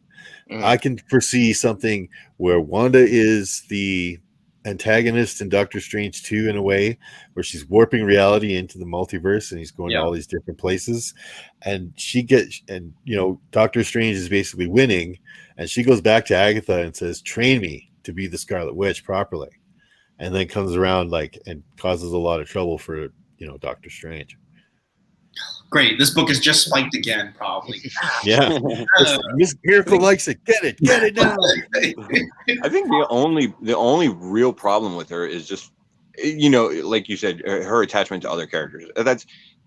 It's not something that's, she's like the Rick Jones of witchcraft, man. Yeah. She just doesn't have her own thing, and I kind of wish somebody would put a writer on her, because they could do a great fucking horror series with her. Oh yeah, and get Al Ewing to write a horror series revolving around early Agatha or something like that. You guys, Marvel and Kevin Feige have said straight up, we are going to put out 5 streaming shows and 5 movies per year. Yeah, over the next 10 years, that's 100 properties. Yeah. So Agatha Harkness is showing up again. She might even get her own show for especially with the magic. I believe, man. I'm with Miracle on this one. Yeah, this one, like I said, keep if you could find it at a cheap price, grab. I would not be selling this book, but no, I wouldn't. I do still think you'll see more of a dip though before we see her return. Yeah, but that's people lose faith real easy. So. That's what happens with a lot of books, though, right? So. I saw that big spike. I got 2 copies of this. I didn't sell my doubles then. I'm not gonna, I'm gonna wait because I know I could get a better price. Yeah. Oh yeah, especially now that people have seen her and know what to expect from that character. Yeah. I forget her name again. Catherine Hahn. Yeah, she stepped up and crushed that role too, right? Yeah, she did. When someone does really well, they recognize that too, and they want them in other stuff. Mm-hmm. When she did the fucking song, it was the best part of the whole series. Just I don't know. I think that was the highlight, almost one of the highlights. Right. And don't forget, she was one of the best memes too, right? The thing. You see that everywhere. But moving on, away from Wanda, away from Agatha, away from Fantastic Four, we got a book that caught a lot of heat last March and April. We got Spider-Man 2099 #1. Should be known and should be said that there is one with a white background. It's still foil. That's super hard to get. Show was confirmed last March, right? That he was coming, but that was kind of it. There are rumors that he may show up in Spider-Verse 2, but that's up in the air as well. I don't know what that does to the comic. And I don't want to say it'll hurt the chances because look at what it's done for Miles, look at what it's done for Gwen Stacy and, all that stuff. But I don't know what it does for this one. There's a lot of copies of this. This is another book that you could probably find at the low end now, maybe $5. You got to be careful for the foil, obviously, because the foil scratches up very, very easily. I've come into contact with this book many times in my collecting career. I've had probably 5 or 6 in 9.6 range. And I've not given them away, but sold. I really think that if you got a very high grade of this book at a really decent price, I would probably keep this one. This is definitely a keep. Probably say, in a perfect world, I'd probably have 2 of them and put them away, only if I could find them very cheap and if they were high grade. I don't know if I would pay $235 for a 9.8 for this one. I don't know. But just want to let everybody know there is that white version of this one with the white foil. There's also the newsstand, which is I believe it's more rare than the white one, but I could be wrong. But nevertheless, wait. Isn't the white one? Didn't that come with Marvel Legend figures? Yeah. It came out of an action figure. Yeah. So if you could find that, I've been looking. I kind of had a plan, and if you could find that action figure, but someone doesn't really realize that the comic is so expensive that they're selling the action figure for cheap. Because the action figure, then the comic has been actually sealed in plastic, right? In a hard plastic. You get a nice grade. and it's rare because that wasn't a huge No, minted out copy, right? Like no. So probably only like 20,000 copies of that I've white seen one. one. I've seen one. Oh shoot, here locally, I've seen one, but it was like a year ago, maybe a year and a half ago. So How much they want it for? I can't remember offhand, but I remember seeing it. And then Universe X was talking to me, and he was like, "Oh man, I got the white one," and I was like, "What are you talking about?" And he was actually the first one that actually got me to know that information because I didn't know. Tell your buddy like that's the super rare one. Hold on to it, but still go ahead and grab a $5 copy of this. Yeah. Oh yeah. I think people are selling that white one for like over $100. That's very cheap to me, because if he comes in and he's popular, which I'm assuming he will be, maybe have a little following. I mean, that's easily a $300-400 book.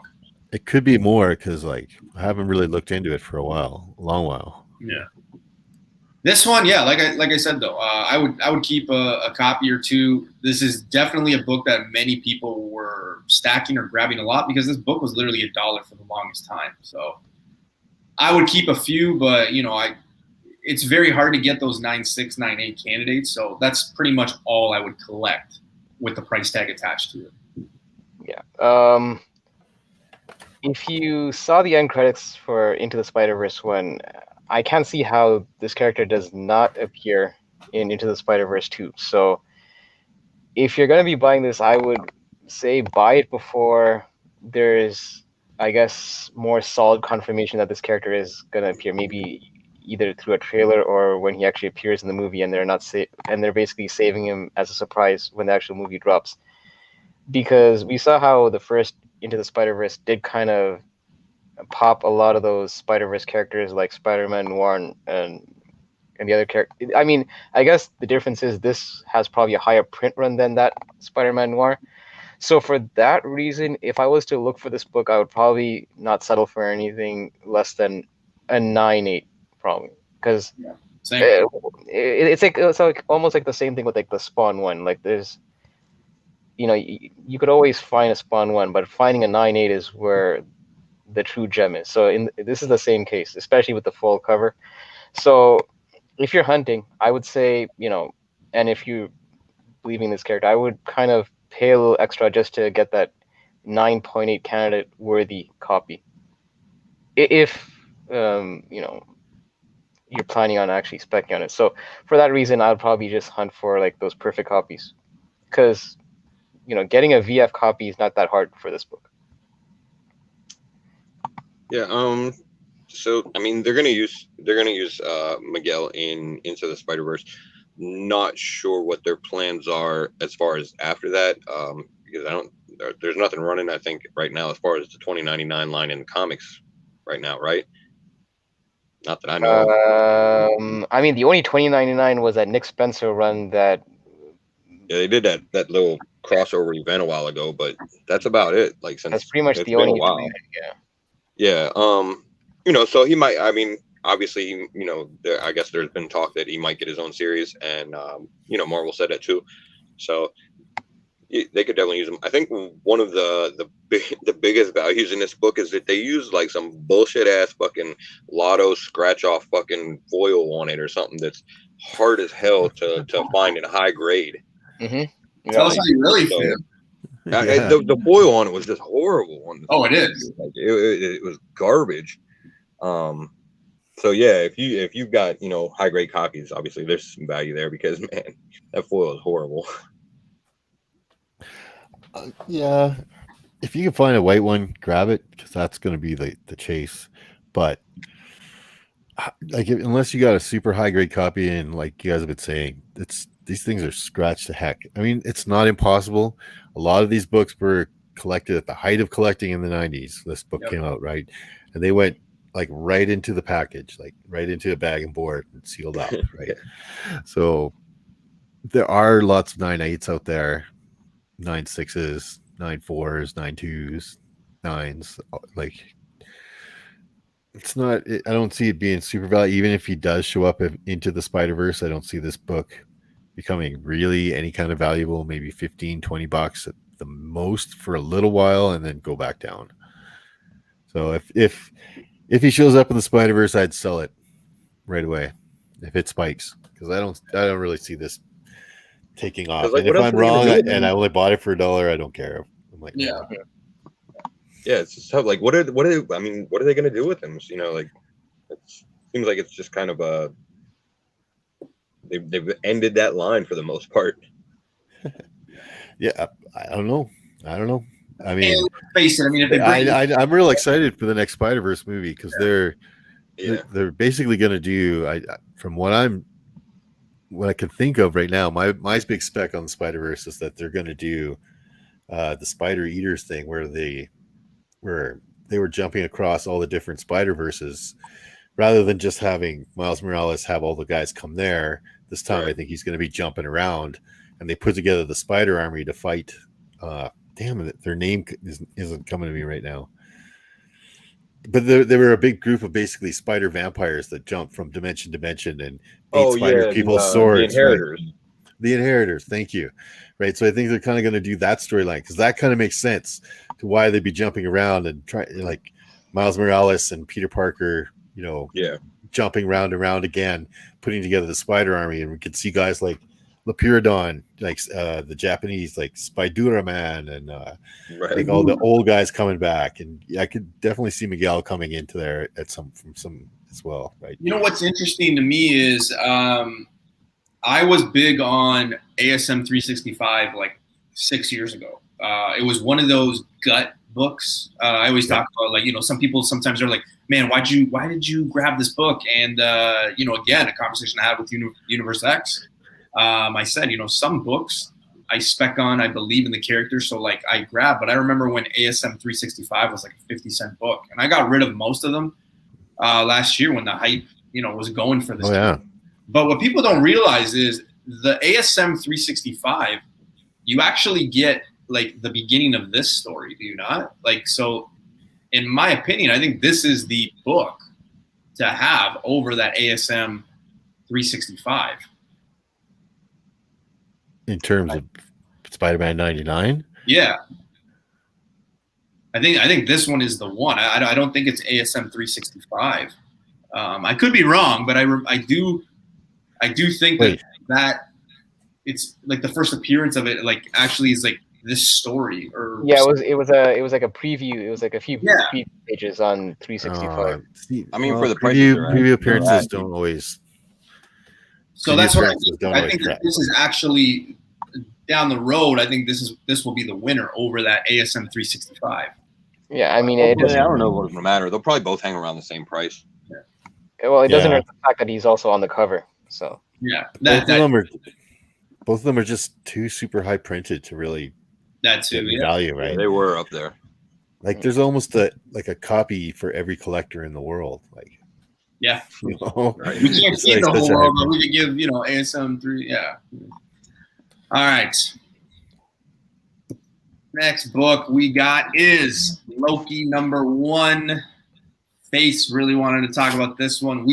I can't speak for Miracle or Hyper. I think me and Face, I can say, own this book. But yeah, the Loki show is in. This is one of the more sought after books for it. The Vote Loki #1. Raw copies selling anywhere between $40 and $80. It will be interesting to see when we get more episodes. When we get this image, obviously in the trailer they had him with that and that scene. Mm-hmm. So I think that this could be something that goes up in price. Strictly a cover buy, but I think if you have it, you probably want to sell it during the show. I don't think after the show, there's going to be as much need for it or as want. I mean, I think everybody's kind of after it, pre and during. So I would probably sell it. And that's kind of where I'm at. Yeah, this book will probably get the same effect that Iron Man with the Infinity Gauntlet book from the Avengers run got when Endgame came out. That book, I remember for the longest time was like a $1 bin to a $5 book, and then when Endgame came out, I think people were paying upwards to like $80 for that book in a high grade copy. So I could see this book when that scene does appear, like let's say with the whole President Loki kind of with the pin and all that, this cover especially will have its day in the sun. But once we're like months removed from the show, I could see this book kind of falling back. Maybe not at the same price as it used to be, but it's not going to be. Basically, its peak is going to be at the height of the show, and that's like, yeah, I don't really see much of a future in this particular book. Yeah. I mean, it's a tough call. Like I grabbed this, like, you know, Nubia just said a couple months ago, just because like I wanted to grab it before it went ape shit. So you know, I didn't want to pay a ridiculous price for it or anything like that. It's a cool cover. There's no like super respect value to it, but Loki is a character that's sort of like in an interesting period. He's like in a transitional period where he's becoming more of like an anti-hero, or maybe even a hero. But it's happening both in like the MCU, and it's even kind of happening in the comics. It's been, you know, going that way for a while now with Loki. So it's harder to spec on villains than it is heroes, given that he's having that turn. I mean, it maybe has a little more value there, but it's a cool cover, it's a cool series and everything like that, but it's still just like a costume change. So commanding the prices that it does, I mean, if you're willing to hold on to it for a while, you know, it could be something that's maybe harder to find. But yeah, I think I did well selling mine. I mean, I liked the miniseries, so, you know, I'm keeping it just because I want it as part of my collection. But I don't think you probably could go wrong selling it now. It is getting a pretty good price, so yeah.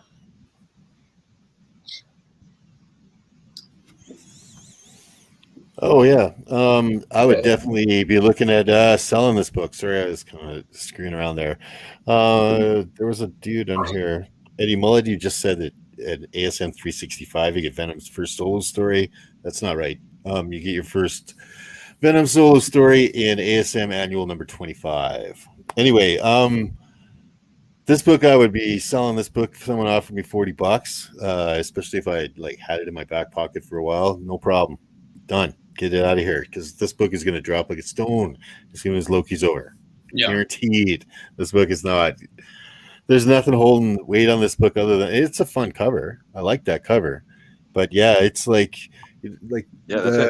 Captain America wielding Thor's hammer book, right? That book saw a huge spike and then dropped right off. Like everybody was like, "Oh yeah, now we're all used to Captain America having a hammer, right?" Like, so, and you know, Captain America with the hammer is gone. Right? I don't think Sam is going to be wielding the hammer. Right? Oh, God. Hey, what did happen to the hammer? Did Thor get it back? Yeah. Anyway, because I wonder, like, did Thor get his hammer back from Captain America, or did Captain America just like go off in time and screw with Mjolnir? Because there is a set leak of God and Thunder, but he's got Stormbreaker, so I don't know if he's got Mjolnir anymore. Anyway, weird. I'm guessing he gives it back to him, probably. Yeah, this book is or maybe it's like Mjolnir's like flying through time to get back to Thor now. I would definitely drop this book like a hot potato if somebody was offering me $80, especially for it. Yeah. Yeah. That's the best you're gonna get. What's that? That's a good price. That almost made me consider selling it, and I want to keep it for my collection. Man, if I was an eBay seller and somebody bought this off me for $80, I'd probably refund part of their money. So, man, you overpaid. I'm serious. I can't do that to you. I've done that to people before when I've sold books on eBay. I'm like, no, you bid way too much, man. Here's some of your money back. People are always shocked when I do that. It's like an odd thing for an eBay seller to do, but I'm like, I'm not here to gouge people and stuff. Yeah, right. Karma, man. Karma works both ways. So yeah, for sure. Anyway, yeah, I dropped this book fast. Sometime during the next few episodes, like especially if like tonight's episode, I guess, like this morning's episode, if it depends where you are. It's on here at 1 a.m. So you guys are out on the East Coast, so you guys gonna Plus wait it's till 3 a.m. Yeah, yeah. Yeah, Oh, too bad. So that's a hard one to wait up for. But Yeah, I'm anyway, not waiting up for it. you'll be I up will be. earlier than me. I'm gonna wait up for it because it's only 1 o'clock. I can handle it for Yeah, stay I'll be up so I till can spoil it for newbie. yeah. yeah, Well, so I can put up my first spoilers on Instagram for everybody. Listen, Better not look in that motherfucking chat. But they always kind of give you a little kind of preview, and if they have Yeah. anything that shows like Loki going for president or something like that, this book's gonna spike, and then you throw that bad boy up on eBay with an $80 buy it now, and you'll get it. Someone's out there, someone suckering their money or soon parted, as it were, right? Yeah, I think there was. It's funny because I think this is when was actually going higher than like the Lady Loki and the Kid Loki issues, and for me, like I feel like those books just have higher spec value because they're actual characters that might fucking stick around for a minute. You know, this is a costume change. He's wearing a button and a fucking tiara. There's no real anything holding value for this book other than the cover shot, right? I mean, it's a nice cover. I like the cover. It's cool. Well, sticking with Loki, we've got Fantastic Four number 3.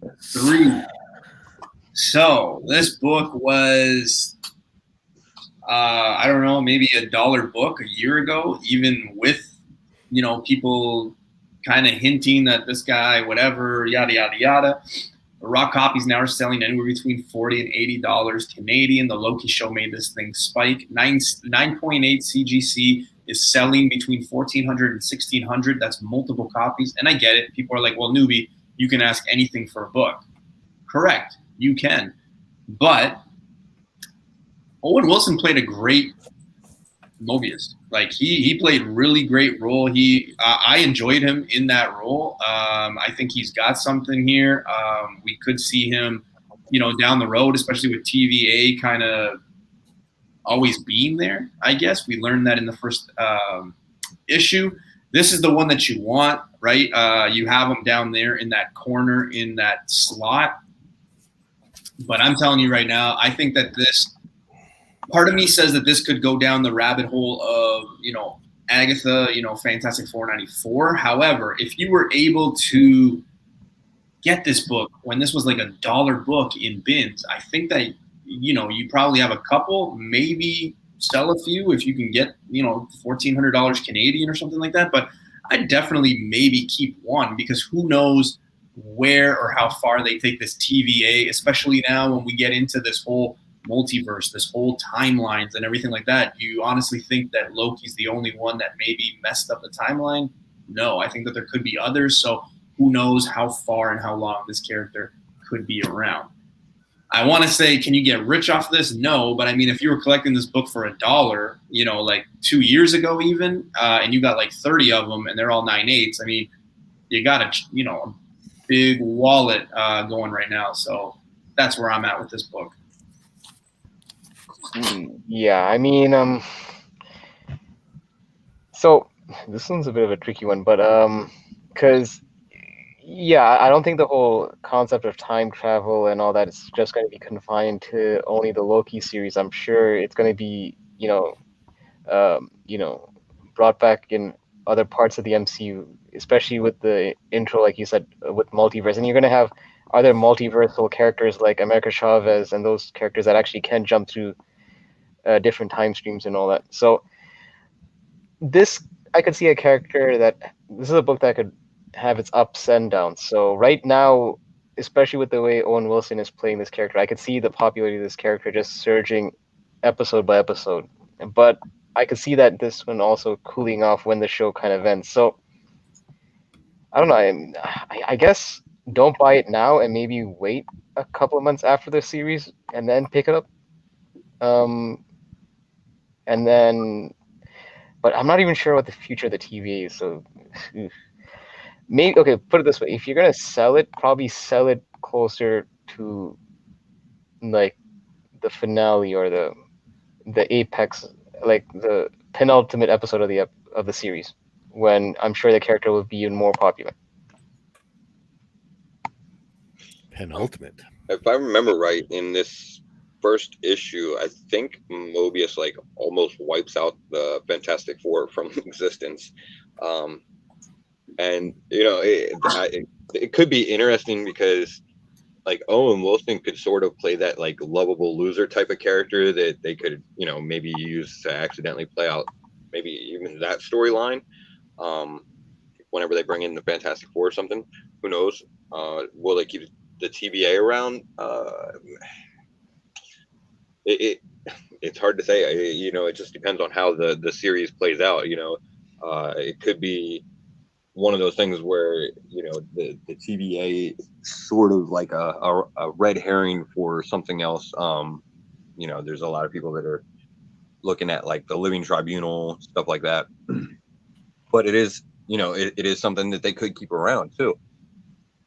I will say this: in no fucking world would I pay $1,400 to $1,600 for a 9.8 on this. Like, I would definitely grab it raw, but I would not pay that much for a 9.8. It came out probably what, like mid 80s, so it's not gonna be the easiest thing to find in a 9.8 maybe, but it's not gonna be impossible either. But for something that, you know, that age, I probably, me personally, the way that I collect, I wouldn't necessarily worry as much if it's a 9.8 as long as it's a, you know, a pretty nice copy, and just save a lot of money on paying that fucking premium. So Yeah, here with Face, man. I would not be paying no $1,400 for this book. Mobius is a cool character, but you know, Owen Wilson and Tom Hiddleston, they got a lot of chemistry. I really like their interactions. They both knocked it out of the park last episode, as far as I was concerned. I'm like kind of you know, pretty excited to see today's episode. You know, so far Loki's first episode seems like the best first episode to me out of all of the shows that I've done yet. Marvel likes their time travel, man. They keep coming back to it. It's like their reoccurring theme, right? All the way from, you know, Captain America, the first Avenger, where they, you know, they basically time traveled him into the future by freezing him for whatever time, right? Yeah. And you know, it's just kind of it's just kept rolling in that whole theme, the whole time heist, and there's definitely something going on here. I'm like seeing lots of stuff that's leading me, like, that's, you know, Kang sort of orientated in this thing too. And if Kang does end up being like a bigger bad guy than, you know, just this sort of Loki show, I think Mobius could show up again. I don't know. Oh yeah, that She-Hulk story. I just missed like grabbing a copy of this one, like from my LCS. I like literally had missed it by like a couple hours. The guy said he had just sold it before that, and I know he sold it for $5, right? Yeah. So I was like, you know, rough at that point. But that was way back when people were just specking on the TVA altogether. Yeah, I wouldn't be buying this book right now. I definitely, if you got it, it's not a bad time to sell it, as long as you didn't buy it like last week, right? Like as long as you've had it in your collection for a while. Yeah, it wouldn't kill you to sell it. If you're not a Fantastic Four collector, if you only had it just as the spec book for the TVA, you know, you're not going to do bad on the price you paid for it from the price you're going to get.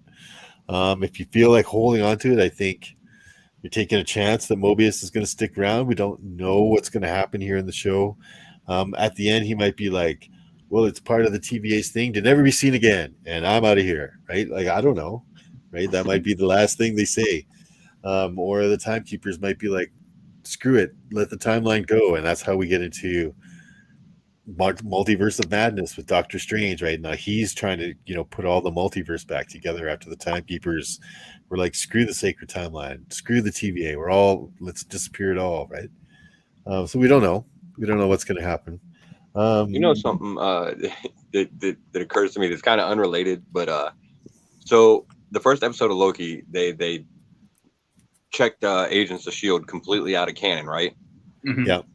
So that meant all of them motherfuckers doing all that bullshit were variants. Where the fuck was the TVA then? Yep. I don't know. Maybe it was supposed to happen. That's so weird. There's always a lot of holes in time travel storylines. You could always find little, you know, inconsistencies. Wouldn't like the Captain America that went back in time be a variant now. Oh no, he was Yeah, supposed to be TVA was apparently. just like, They said that was supposed to happen. but In the they were show. just like, oh yeah, we make sure nothing happens in the timeline, but except you, Captain America, you go back in time and fuck with whatever you like, right? Go ahead, that's supposed to happen. You want to get Marvel was TVA just spec, like, guys? I'll give you a great TVA spec, and a lot of people still haven't really picked up on this one. Fantastic Four annual number 27, the first appearance of the TVA. Okay, it is not Thor. It is not Thor 372. They only talk about it. The TVA doesn't mention it. There's a flashback scene from Justice Peace, but they don't actually appear in that book. This is the first appearance of them. This also has the first appearance of, let me just tell you, Justice Might, Justice Truth, Justice Liberty, Mr. Tesseract. I think that's a character we're going to see in this Loki show, and Mr. Alternity. Right? There's also links to the Terminative Objective and Kang in this book. This is a way undervalued book. Yep. First appearance of the TVA, right there, you guys. So if the TVA persists, you could see this book, especially if Mobius does. I mean, he knocked it out of the park. Like I said, they like good actors. They try and keep good actors on point. Yep. Someone asked if Owen Wilson has a picture contract. I can't. I don't know. I didn't. If someone wanted to look that up or not, but yeah, I don't know if they're totally gone or not. So yeah. I would sell this book now if you didn't pay much for it. The hype is real on this book right now. Yeah, the hype is palpable. $1,400 for a book that was like literally $5 like months ago. It's crazy. I wish I had just bought the thing and sent it to CGC. I could have made a mint. If I had just been a day earlier, if I hadn't stopped for lunch that day, god damn it. All right. Final book. What do you got here? Oh, this one. Oh, fucking Christ. And I think yeah. I think this is just kind of a coincidence, okay? Coincidence. But I had to add it in. First appearance of Dylan Brock, spiked the last few days because of leaks. It's not a competition, but I mean, a lot of people knew about this many weeks ago. I've had, face hype myself. I've had conversations with a lot of other comic people about this. I feel like a lot of people should know that this was going to happen, but yeah, not going to spoil it, just, kind of read between the lines, but I don't know where I sit with this one, only because like I'm a true believer in what the character, like not the character when he shows up, but like what the character becomes, right? So that's kind of where I'm kind of with this book, but I get it. Tomorrow there's going to be like 150 covers, so it's going to be very interesting to see where this book goes. For the longest time, I was saying hold it. This book was like literally, lost 60% of value in the past 3 to 4 months. Like where it was a year ago compared to where it was a few months ago was nothing. And now all of a sudden it's going to probably triple, quadruple in price. But 9.8s are selling for 600. I can guarantee you that one is going to go up in price after tomorrow. Again, I've said this multiple times. I think this is an ugly cover. I really do. I wish they would have went like this issue 7 and then issue 7 be issue 9, if that makes any sense. Because I think the cameo of Dylan is a way better cover. But yeah, it's going to be interesting to see what it is. I unfortunately don't have this book. I'm not chasing it. I'm not looking for it. I'm kind of done with it, especially at those prices, because you guys know I play that compare game, and for those values, I can get something way nicer for myself. But that's just me. If you own this book, probably hold on to it. But you're kind of taking a chance because, right now is the height of it. And if tomorrow, whatever happens, doesn't pan out long term, you're probably losing out on the money that it's going for right now. We had a situation with Mr. Key Issues and Hype and Face, you guys know, but, he was looking at one that was in an auction. It was like near mint, $40. And then all of a sudden today it's taken down, even though it had I think a day or a day or 12 hours left in the thing. So yeah, a lot of people are trying to capitalize on it, but yeah, that's pretty much all I'll say about this book because I don't own it. So Yeah, I mean, I like this cover over Venom 7 because this one actually came back at 9.8 for me, whereas Venom 7 came back at 9.6. So, I've in the last day or two, I've actually seen people looking for this book online and in other groups and all that. I would say, look, if you're looking for this book at this point, you might be a bit too late because I've already started seeing spoilers for Venom 200 kind of already being talked about, and I'm not going to spoil anything here, but it involves Dylan. And I think even without spoilers, I think it was inevitable that Dylan was going to have some part to play in the future of the Venomverse. Now, we know that the volume 2 is only going to start in November. So technically there's going to be a couple of months of no Venom from tomorrow till then. So if you really wanted this book in your collection, I would say kind of hold off on the FOMO and just kind of maybe write it out for like a month or two and then see if you can find this on the dip. Because right now, especially when that issue 200 drops tomorrow, a lot of people are going to be looking for this as well as Venom 7. So, if you're thinking of getting it, you might want to just stay off it because everyone's going to be looking for this book come tomorrow. Not everyone, but you know what I mean. There's going to be like an uptick in people on eBay looking for this book. So yeah, in all likelihood, once that Venom 200, Venom 35, whatever the fuck it is, comes out, and people, if they confirm that that's the way that it's going to go, this book is probably going to go up. The thing is, Dylan already had powers before any of this, so he had some form of control over the symbiotes and everything like that. And I think that they're going to keep Dylan around. He's going to be a player in Eddie's world for a while.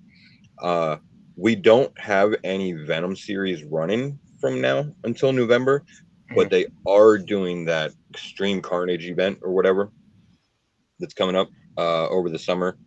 That I would imagine Venom, Eddie, Dylan, they're going to play a role in that. So I don't think they're going to be completely, I don't think they're going to completely disappear until November. That being said, Al Ewing's taking on Venom, and I mean he seems to like writing that kind of horror type stuff. He likes sci-fi, and he seems to like writing teams. I mean, even like in Immortal Hulk, he introduced Gamma Flight and everything like that. So he can kind of get the best of all those worlds with Venom, because there's definitely a horror aspect. There's a sci-fi aspect with the the Hive and being in space and everything like that. And man, with all the different symbiotes and characters that they're putting together now, he really could put together a whole fucking team of symbiotes at this point. So yeah. Face, I just wanted to address one comment where they mentioned that the first symbiote has a better value than first Eddie Brock, which is true. And I mean, it's the same thing with the first Carnage symbiote has a better value than first Cletus Cassidy. But like you mentioned, Face, Dylan already has inherent powers without the symbiote, whereas the symbiote is more of like just it augments it, I guess, so to speak. But yeah, that's why I think it's a bit of like apples and oranges when you're comparing the two characters, because Eddie Brock is just Eddie Brock without the symbiote, whereas because Dylan has an inherent power without the symbiote, I think it's a different ballgame with that character. Yeah, it's going to be interesting to see how it plays out, because Venom is already an established character and everything like that. So people are going to jump on both issues. Yeah. Venom 200 is getting ready to come out tomorrow. Yeah, it's an expensive price tag, but in all likelihood at this point, we all pretty much know that it's a key. If you're watching fucking comic book videos on YouTube, you probably already have some bit of awareness that it's something. Even though at $10, you're probably still going to want to pick it up. So. $10 for a new one? Yeah. Yeah, it's FOMO. fucking FOMO. If you got this book in your collection, lucky you. That's a pretty nice price for that. What is that on the cover? Like a Venom dog? Yeah. Yeah. Ah, interesting. I get you. Sorry guys, everybody warned me before we started the show. Oh, there's probably a book here you're not going to know anything about, Dave. And this is it, right? Like I'm I'm not sure. Dylan Brock, I've heard his name, but I never read a story with him in it. I've never read any of this Venom stuff. I did read Immortal Hulk. He's a pretty good writer.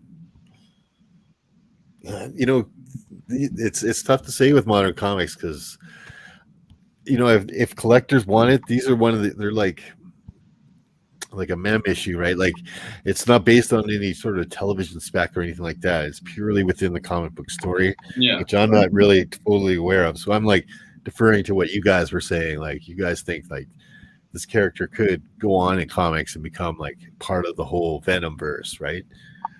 If that happens, he maybe even does show up in a movie at one point down the road, right? They like Venom. They're keeping him going. Mm-hmm. And Carnage is coming around now, right? So they're going to start adding symbiotes. I don't know. At this price, though, I don't know if I'd jump in at this price. You know what I mean? If you had this book, if you have it in your collection, if you're a real fan, so you know the storyline and you're for sure this guy is going to carry on, I don't know. If I paid cover price for this thing, I'd be selling it for, if 9.8s are selling for 600, what did like a rock like near mint copy sell for? 150? Yeah, probably about there. Yeah, probably 100 at least. Yeah, I don't know if I jump in at that, like at that, even at that raw price, right? I mean, if you're gonna slab it, you think you can flip it to 600? I think if you have like a signature series of it, you're just. Yeah, right. It's nice. Modern books have a lot of things going for them, like better coloring, nice bright paper. They're more durable. They're not going to degrade in your comic book collection. Like they're not going to brown and turn brittle and stuff like that over time. They're lower print runs than you would find in the 90s and 80s, even the 60s, right? Most people have gone digital, right? So they don't print nearly as much of comics. Yeah. And they used to just print a whole bunch and then ship them out to everybody and hope they all got sold, right? Now they do it on they only print the amount the retailers order, right? They can do that now with modern printing and whatnot. So, yeah, I don't know if I jump in at that price, but if you had it from before, lucky you, like I said, if you think he's going to be a long-term character, and if you think he'd ever show up in any kind of movie, I would hold this book. Because if it's already this kind of price with no movie backing it up, if it ever came around that he showed up in a movie, this book would really take off. Yeah, I kind of lucked out on this one just because when I got back into comics in 2018, I was like, I didn't really have a big pull list, and like I think of the Marvel series, the only two that I had at the moment was Immortal Hulk and Venom from issue 1. So I kind of lucked out in that sense. So nice. It was just good timing on my part, but yeah, if you got it for cover, it's great. Yeah, like for sure, if you got it for cover, that's like super great. And I mean, don't always hope on that kind of stuff because those little modern buys are few and far between, my friend. I mean, I know they keep people coming back to the well to find that book that'll turn into a $600 book down the road, but yeah, that doesn't happen all that much. No. Yeah, you never know. I mean, like we were talking in chat before, and like Al Ewing could get on the run and hate writing fucking Dylan as Venom and kill him 3 issues in. Who knows? Yeah. So it's his world, right? You don't know what he's going to do with it, right? And like a lot of these guys, they don't care if they upset fans or whatever. They sometimes they do stuff to upset fans on purpose, right? Yeah, right. Yeah, that's true. Yeah, it does sound like that Venom that's coming out tomorrow is at least like a minor key. So yeah, I mean, if you can get to your LCS first thing in the morning and grab a $10 copy. Yeah, man, that's fucking cover price. Wow. If it does anything like this book though, that's not bad to pay $10 for it. If it just sits there. True. Like if they put a huge print run on it too, right? If the retailers know that was a hot book, they ordered like 46 covers. So yeah, they ordered a ton of that book. Mm. So everybody's going to buy all 4 covers or all 6 covers, right? They're all going to store them away. You know, maybe it'll see a rise, but it won't. It probably won't be anywhere near what that Venom 9 was. I would No, say. because the Venom 9 didn't even have any ratios at the time, whereas this book has, I think the ratio Well, it goes up does. to, I think, It's got Venom 9. different prints. Oh, sorry, it has a 1 in 10. Or 1 in 10. Oh, as a 1 in 10. Yeah, So yeah, but so like one variant cover, probably much lower print run. I mean, You got the ape. Then no, you but that's not a ratio though. That's an open order. I'm talking about yeah, because like this one has a ratio all the way up to a 1 in 200. I think. Yeah. really, Yeah. you know, if you're going to grab that one, I'm sure that's going to be a pretty penny. It's not Yeah. going to be the $10 cover price. No. Yeah.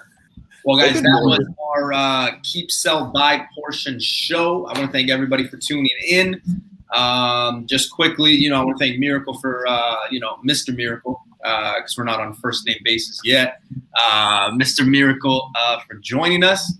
I do want to say Thursday, I've got a special video dropping. I can't tell you what time yet, but there is a special video dropping on Thursday. So hopefully you guys check it out. Be on the lookout for that with a special guest. I'll leave it at that. Ooh, excuse me. I was waiting for that to come.